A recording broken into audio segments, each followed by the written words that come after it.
petite classe, on peut faire ça. Alors, functional thinking, c'est penser fonction. Alors vous dites, les fonctions, c'est pour le secondaire. C'est vrai, mais sachez que dans l'analyse, c'est-à-dire depuis le XXe siècle, fin du XXe, XXIe siècle, l'élément majeur en mathématiques qui est l'importance, c'est la fonction.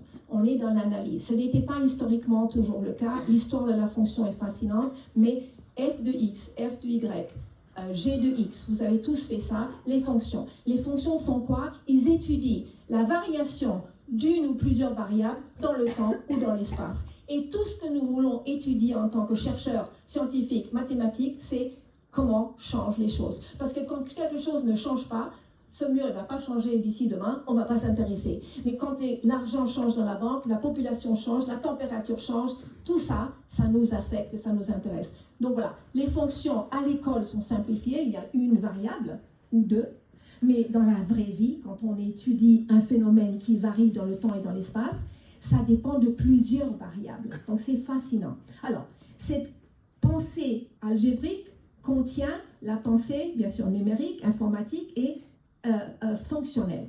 Functional thinking, on dit, je ne sais pas si on dit pensée fonctionnelle, en regardant. Donc, on a les nombres pairs dont on parlait.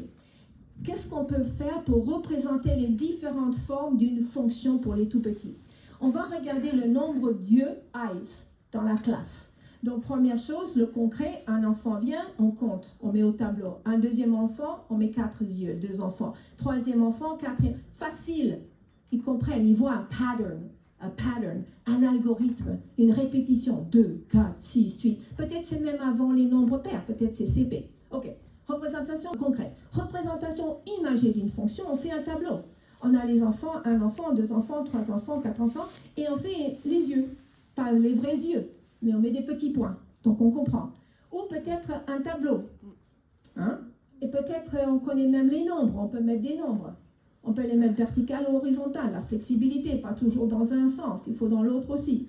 Ok, donc les yeux, l'élève et les yeux. E, élève, Y, les yeux. Donc voilà, représentation tabulaire, représentation numérique, représentation concrète, tout ça c'est la fonction. On continue. Représentation graphique, ça c'est cycle 3. Hein. Donc j'ai 0 élève, j'ai 0 yeux. On va seulement faire les nombres entiers, on ne va pas faire la droite entière. J'ai un enfant, j'ai 2 yeux. J'ai 2 enfants, j'ai 4 yeux. Je commence à lire les tableaux à 2 entrées. Je vois la relation entre l'axe des X et l'axe des Y, sans les appeler axes. Et enfin, la représentation symbolique.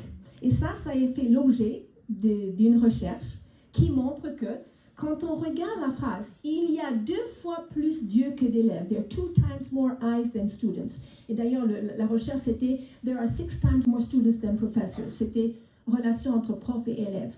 Et ce que la recherche a montré, ça c'était dans les années fin 20e siècle, c'est que l'élève prend la phrase et voit que 2 fois plus Dieu, il va mettre 2 Y égale E. Alors que la vraie, c'est 2E égale Y. Donc, une source de difficulté qui est très connue dans l'algèbre, c'est que l'élève suit la phrase et va écrire l'équation en suivant la langue au lieu d'en réfléchissant. Parce qu'en fait, c'est 2 fois le nombre d'élèves qui donne le nombre d'yeux, même si la phrase est écrite comme ça. Donc voilà,